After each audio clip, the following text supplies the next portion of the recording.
সবাইকে জানাই শারদীয় দুর্গোৎসবের অগ্রিম শুভেচ্ছা। আমরা শিবসংঘ ক্লাব জয়রাম স্কুল রোড এবছরে 20 বছরে আমরা পদার্পণ করেছি। এই উপলক্ষে আমরা এবার বিগ বাজেটের একটা পূজা অনুষ্ঠিত করতে যাচ্ছি। এই পূজার থিম হচ্ছে গুয়ার দুধসাগরের আদলে তৈরি মণ্ডপ। যে মণ্ডপটা হবে সম্পূর্ণ প্রকৃতি বান্ধব এবং মণ্ডপের ভিতরে যেটা হবে সেটাও প্রকৃতি বান্ধব হবে। মূর্তিতে একটু আধুনিকতার ছোঁয়া থাকবে। প্যান্ডেলটা তৈরি করছে আমাদের স্থানীয় শিল্পী গুরু দাস।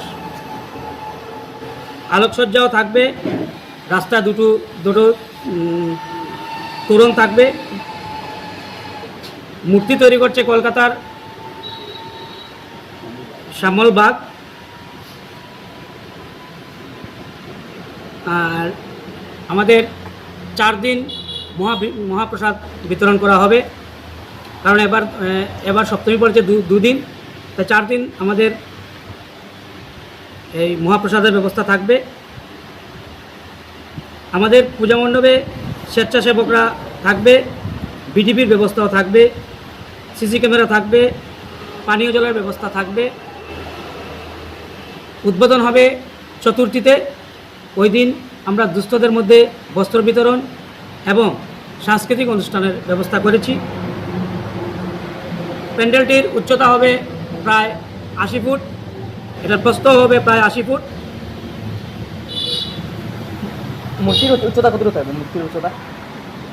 মূর্তির উচ্চতা প্রায় 15 ফুটের মতো থাকবে।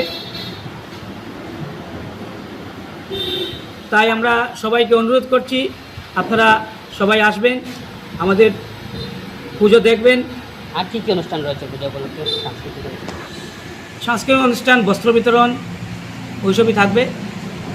উদ্বোধন হবে চতুর্থীতে। আমরা সমগ্র বরাকবাসী তথা আসামবাসীকে অনুরোধ করছি, আপনারা আসবেন, পুজো দেখবেন। আমাদের উদারবন্দের এইবার 3টা বিগ বাজেটের পূজা আছে, এর মধ্যে আমাদের একটা। তাই সবাইকে অনুরোধ করছি আপনারা সবাই আসবেন এবং উপভোগ করেন। ওটার চিন্তা আমরা এখনও করিনি, এখন ওটা চিন্তা করিনি, দেখা যাক কী হয়।